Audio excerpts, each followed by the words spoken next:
ভাৱে তেৰং জনপ্ৰিয় এজন বিধায়ক হিচাপে পৰিগণিত হৈছে। নতুনকৈ আহিছে যদিও তেখেতৰ পপুলাৰিটি যথেষ্ট থকা হেতুকে অনায়াসে তেখেতে জিকি আহিব। আজি উপাধ্যক্ষ এই পদলৈকে তেখেতে আজি আগবাঢ়িবৰ কাৰণে সক্ষম হ'ল।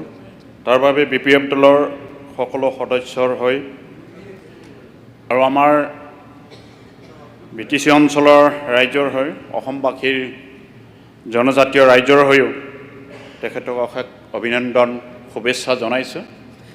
আহি থকা দিনত তেখেতৰ যি দক্ষতা, এই দক্ষতাৰে তেখেতে নিশ্চয় এইখন সদন পৰিচালনা কৰাৰ লগতে বিভিন্ন দিশত তেখেতে যথেষ্টখিনি আমাক অন্ততঃ এইখন সদনৰ সদস্যসকলক যথেষ্টখিনি উপকৃত কৰিব, এইটো আশা ৰাখিছোঁ।